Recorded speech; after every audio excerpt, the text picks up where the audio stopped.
Coming up next, like her or not, Sarah Palin, you have to admit, did a great job on Saturday Night Live. She proved that she has rhythm and can take a joke. Is that right? And as the latest polls tip in Barack Obama's favor, Senator John McCain's working hard to secure traditionally red states. And top Yankee pitcher Joba Chamberlain had a brush with the law. He's been picked up on drunk driving charges. And there's no getting away from this one, honey.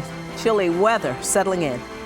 It's true, we have some freeze warnings and frost advisories issued throughout the tri-state area. We'll break it down for you coming up in just a few minutes. All right, Sally Ann, I'm Pat Battle. And I'm Carolyn Gusoff. Weekend Today in New York is next.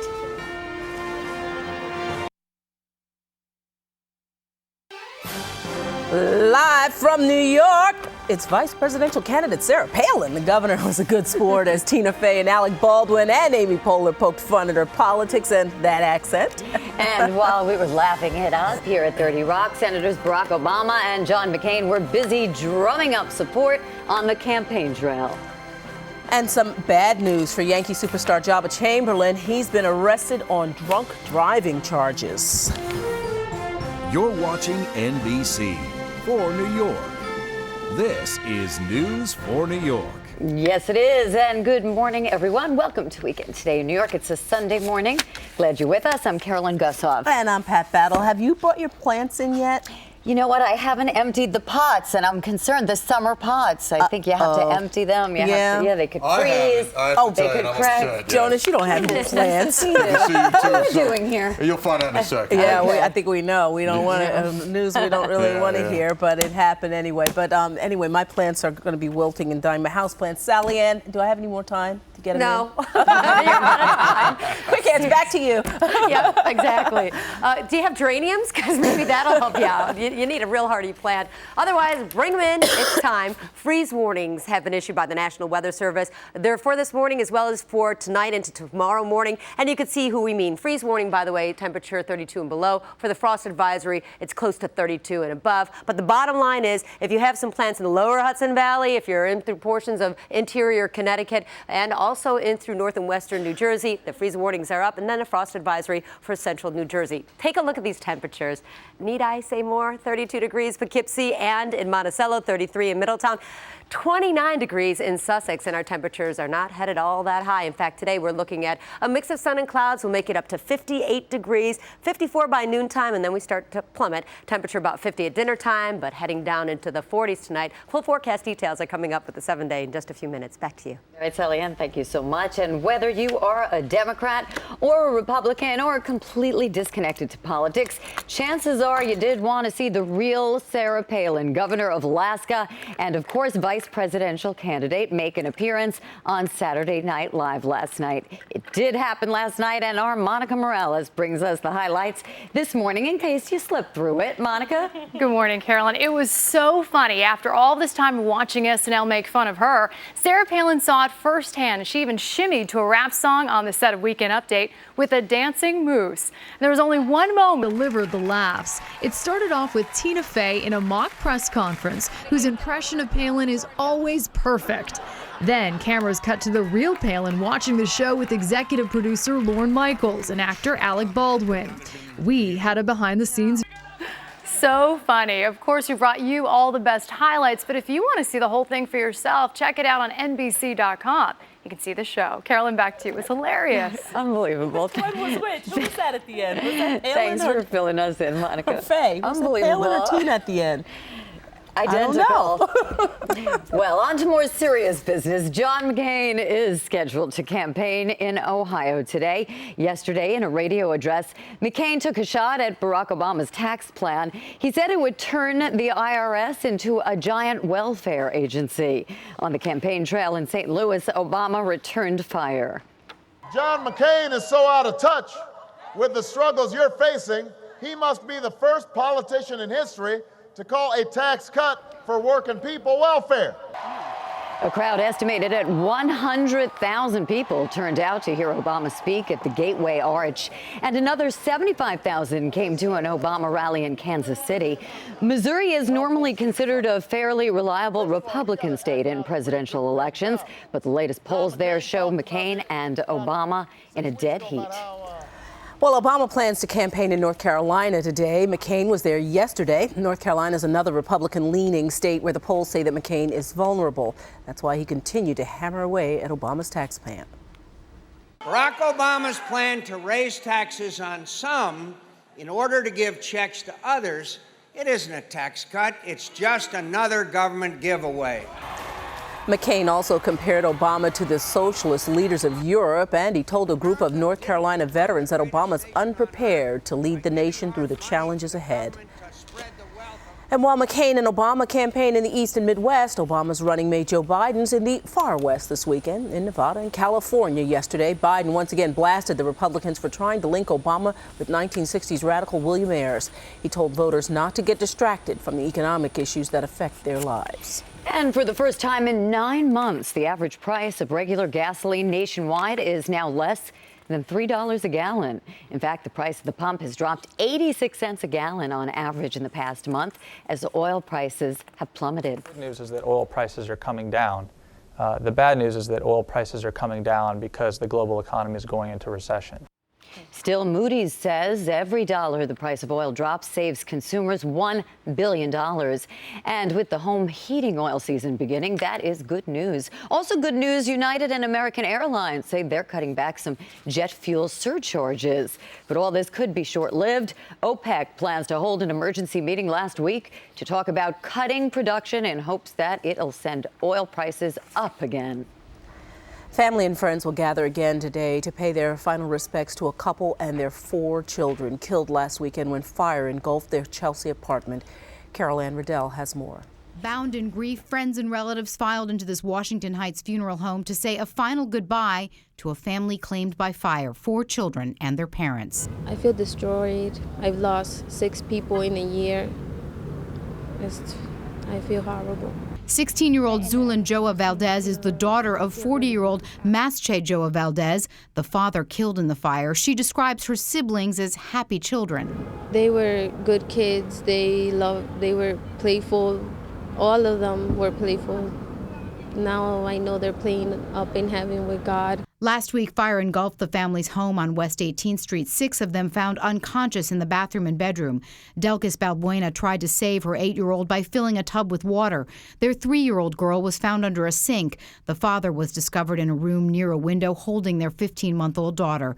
Tragically, their 10-year-old son survived the fire but died 5 days later. Officials believe a child playing with matches or a lighter caused the fire that claimed the 3 girls, a boy, and their parents. In addition to their sorrow, family members shared frustrations. Fire officials say the family had unplugged their smoke detector and removed the battery. If you do have battery on your thing, don't take it out. Just leave it there and make sure you check it every 3 months or whenever it's supposed to be checked. Carolyn Gusoff, News 4, New York. Fire marshals believe that careless smoking caused a deadly high-rise fire on Roosevelt Island. 64-year-old Mary Madriguera was killed, and officials think she may have been smoking in bed. That fire broke out early yesterday morning in her 11th floor apartment on Main Street. In the Bronx, 3 men are facing charges this morning accused of taking a family hostage at gunpoint. Police say the suspects broke into an apartment on East 184th Street and announced a robbery. When officers arrived, they were able to rescue a woman and a 2-year-old child and arrest one of the suspects. Hostage negotiators finally convinced the other 2 men to surrender. An incredible story of survival this morning. 27-year-old Derek Mamoyak of Oregon survived 5 frigid days and nights on Washington's Mount Adams by eating centipedes, drinking water from a creek, and even drinking his own urine. Rescuers found Mamoyak Friday dehydrated with his legs swollen and suffering from frostbite.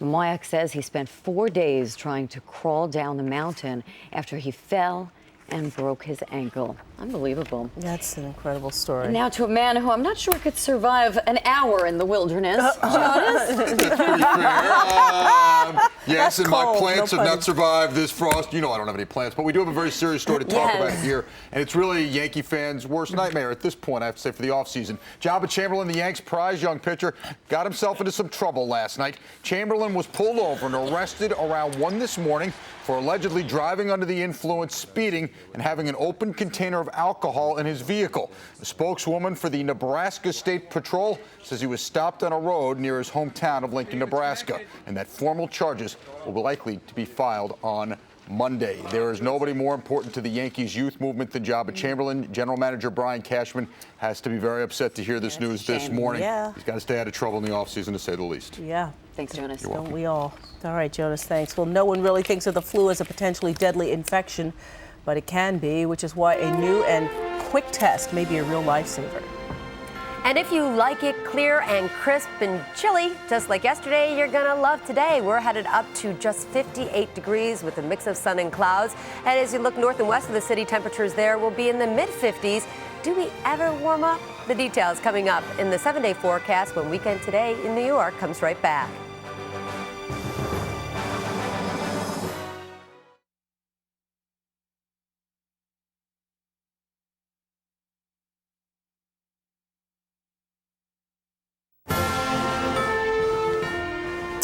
Pretty picture there. That's the Brooklyn Bridge, if you can't tell. At night, I probably couldn't if someone hadn't told me, but I know now that indeed that's what it is. What are they saving on electricity? You really can't see it. No. Pitch dark out there. Pitch dark. And cold. It is chilly. And cold. I'm going to stay that way. Going to warm up only into the 60s today, I think. Sally Ann, is that the case? If we get to the 60s. Oh boy. Yeah, I would call it quite cold. In fact, a freeze warning is still up this morning till 9 a.m. for Orange County. And then take a look at overnight tonight. We still have many more freeze warnings. It's for interior portions of Connecticut as well as the lower Hudson Valley and portions of northern New Jersey. And a frost advisory where the temperatures for a frost advisory, basically the difference, you're talking freeze advisory 32 degrees and below, and for a frost advisory 32 and above. But the bottom line is, it is one chilly start to the day.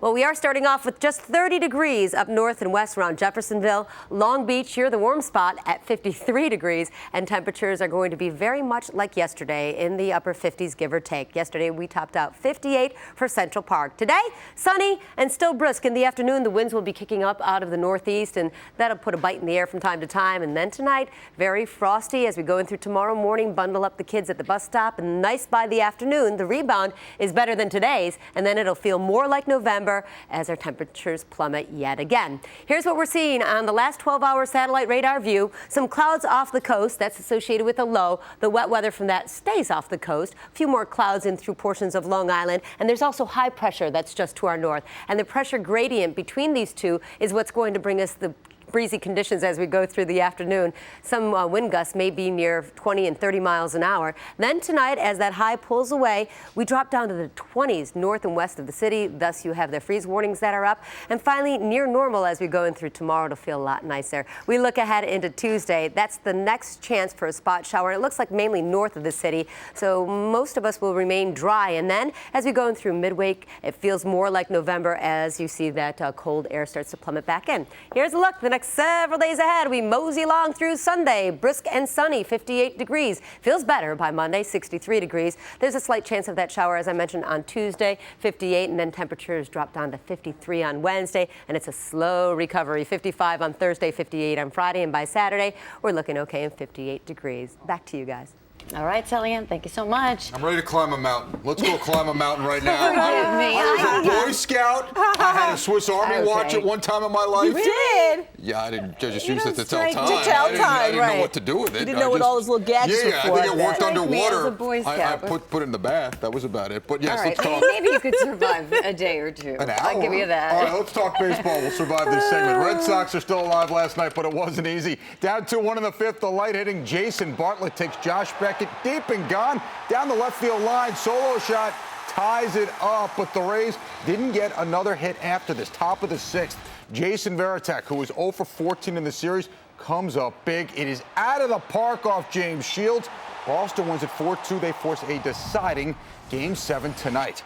To hockey, Rangers with an early season test against the defending champion Red Wings. Down 3-2 early in the third, Rangers come back. Michael Roosevelt's shot deflected by Aaron Voros. That ties it up at 3. And 2 minutes later, it's Voros again. This time, watch as he banks it in off goalie Chris Osgood from the tough angle behind the goal line. Rangers up 4-3. But Red Wings tie it, force overtime, and then just 28 seconds in, Marian Hossa will beat Henrik Lundqvist for the game winner. Rangers lose 5-4. Devils in a shootout down in Washington, D.C. Zach Parise puts jersey on top, going top shelf off the backhand. What a nice move, beating goalie Brent Johnson. So it all came down to Martin Brodeur against the Caps' young star Alexander Ovechkin, and Brodeur makes the save. Devils get the win. They are now 4-1 on the season. Islanders goalie Rick DiPietro finally played a game. They're slowly recovering from hip and knee surgery, but Florida was too much. Corey Stillman beats DiPietro on the power play. Isles get shut out. They lose 2-0. College football, good homecoming day for Rutgers. Taking on UConn, third quarter, Scarlet Knights D comes up big. Donald Brown hit by Blair Bynes in the end zone. Safety, Rutgers up 12-3. That safety was important because the Huskers came back to make it 12-10, and with just over a minute to go, the Huskies, I should say, UConn trying to take the lead, but Tony Chiarovino's 42-yard field goal hits the upright.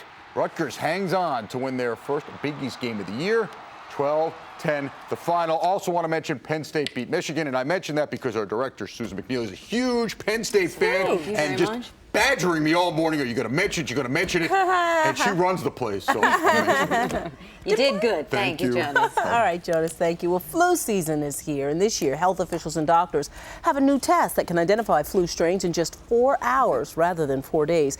Marianne Farvo reports. Okay, you ready? As we prepare for flu season, there is a new tool on our side. This machine helps run a test developed by the CDC, a test that can determine in just hours instead of days the strain of flu you have. So it's very important that we're able to detect very early that it's the normal flu or the strain known as avian influenza, the H5N1 virus. That means any patient with bird flu would be detected and treated early and quickly, possibly preventing a major outbreak. The FDA just gave clearance for this system to run special tests developed by the Centers for Disease Control. Public health labs throughout the U.S. will begin using this test starting this flu season.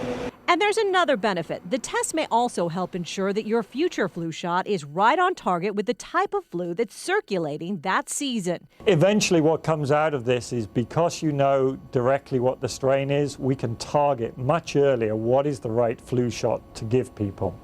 At the moment, we're rather slow in reacting to this. This will be a much faster way to say, here's the right strain that's come out this year, here's the right flu shot. The CDC estimates the flu kills 36,000 people every year in the U.S. If this test can lead to a more effective flu shot, perhaps it could save lives. Marianne Favreau, NBC News. And don't go away. We'll be back in a jiffy. Good news this morning in the search for a Nevada boy who was kidnapped from his home at gunpoint. 6-year-old Cole Puffenberger has been found alive and well. He was found just before midnight in a neighborhood northeast of the Las Vegas Strip. Police are crediting a citizen for spotting the boy wandering the streets and calling them. Cole was snatched from his home on Wednesday by suspected drug dealers posing as police officers. Blessing that this child has been found and he's in extremely good condition. I can't give enough gratitude to this entire city, actually this entire country. Thank you so much for helping me find my son. Police say now that Cole's been found, their investigation will shift into finding those who were responsible for taking the boy. They believe that the kidnapping may have been in retaliation after Cole's grandfather allegedly stole millions of dollars from Mexican drug dealers. President Bush plans to hold at least one economic summit before he leaves office to try to come up with ways to fix the world financial system. Mr. Bush discussed the idea Saturday with French President Nicolas Sarkozy and European Commission President José Manuel Barroso during a meeting at Camp David. The White House says the summit would include leaders of many more nations and would probably be held after the November election. And the high cost of college in this unforgiving economy has many parents worried. For some, saving plans just aren't performing as well as they expected because of big market losses. And that is alarming with tuition bills around the corner. Here's Carolyn Riddell. Carter Richard is just 2 years old, but his parents are already saving for college. It's getting tougher and tougher, especially with inflation of college education. And while Carter has time on his side, for other parents, the economic crisis is taking a huge toll on college savings. For For example, some 529 plans, which provide tax benefits when families save for higher education, have taken a hit because of losses in the markets. City Controller Bill Thompson explains. They appear to be getting hit everywhere from 40% down to just a few percent. And, unfortunately, it's hitting people there. It's hitting them in their 401ks. It's hitting them in so many other areas right now. Penelope Wang of Money Magazine says parents should think about how soon they will need the money and make decisions based on that. You may want to shift into a more conservative plan if you have less time and you're going to need that money in fewer years. Other ideas, because college savings may not amount to as much as parents had hoped for, start planning now on how to come up with cash outside of your plan. For example, financial aid and scholarships. And as this Brooklyn mom says, she may now be looking at less expensive schools for her son. No, I wouldn't be so worried if he wasn't 15 and going in 3 years. But now I have to worry about it a lot more than I did before. Yeah. Not so much time to make up the losses, right? No, definitely not. Carol Ann Riddell, News 4, New York. And experts say if your children are still young, well, you're lucky. There's still time for the markets to rebound before you have to pay for college. So you do want to take that into consideration. And maybe you should look at the balance right now if you don't want to get sick. I did, and I got sick. Yeah. All right. Likewise. Yeah, but I'm hopeful, very hopeful. Well, Sarah Palin was a good sport. She did a pretty good job on Saturday Night Live, but is it going to sway any voters? It's going to sway Mother Nature. She's keeping it cold today, or at least cool. We're looking at temperatures that will be at 56 as a high, so it's football weather, all right. Giants against the 49ers. The high of the day will be at kickoff time, 56 degrees. A look at how chilly we'll get tonight coming up when Weekend Today in New York comes right back.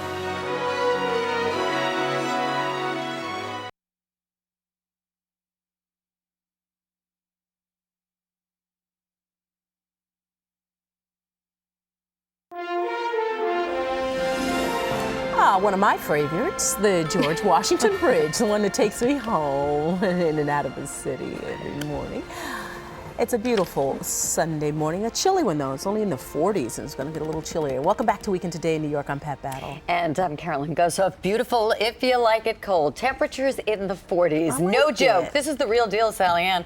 It is. We're it's here, October. aren't we? Yep.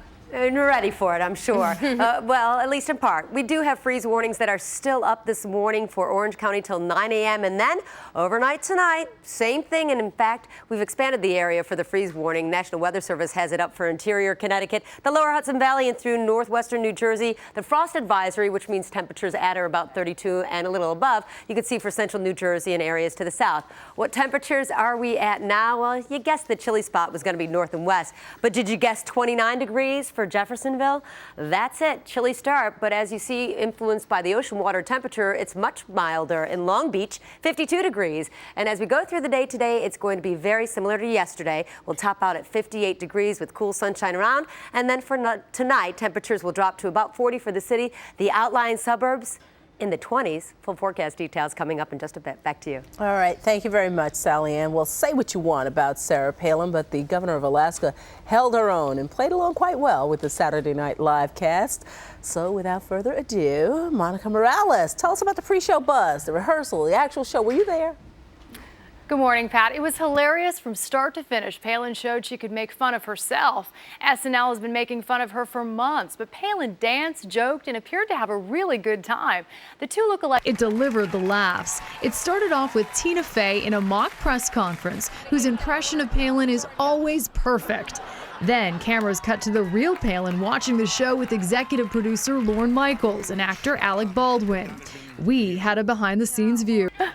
What a show. If you missed it, you can see it on NBC.com. And if you saw it, you probably want to see it again. It's unclear if John McCain saw it, but he did say yesterday he was confident she would do a great job. And Pat, who knew she could dance? She was doing well, you know. Who knew indeed? I know. I'm a little bleary-eyed this morning. I actually stayed and watched the first segment, so I hadn't seen that one. So thank you, Monica. It was funny. Well, Barack Obama plans to campaign in Fayetteville, North Carolina this afternoon. North Carolina is one of the Republican-leaning states where Obama and McCain are locked in a tight race. In Missouri yesterday, Obama attracted a crowd estimated at 100,000 people. He told the crowd that McCain must be out of touch if he thinks Obama's middle-class tax cut plan is the same thing as welfare. And in a radio address yesterday, McCain claimed that Obama's plan would turn the Internal Revenue Service into a giant welfare agency. He made similar claims later in the day while campaigning in North Carolina and Virginia. McCain scheduled to campaign in Ohio today, another key battleground state, and he also plans to speak via teleconference with a group of Jewish leaders. And while McCain and Obama campaign in the East and the Midwest, Obama's running mate Joe Biden's in the far West this weekend. Out in Nevada and California yesterday, Biden continued to blast Republicans for trying to link Obama with 1960s radical William Ayers. He told voters not to get distracted from the economic issues that affect their lives. Well, Pat, for the first time in 9 months, the average price of regular gasoline nationwide is less than $3 a gallon. In fact, the price at the pump has dropped 86 cents a gallon on average in the past month as oil prices have plummeted. Prices are coming down. The bad news is that oil prices are coming down because the global economy is going into recession. Well, still, Moody's says every dollar the price of oil drops saves consumers $1 billion. And with the home heating oil season about to begin, that is good news. Also good news, the airlines are cutting back some jet fuel surcharges. But all this could be short-lived. OPEC plans to hold an emergency meeting next week to talk about cutting production in hopes that it will send oil prices right back up again. And violence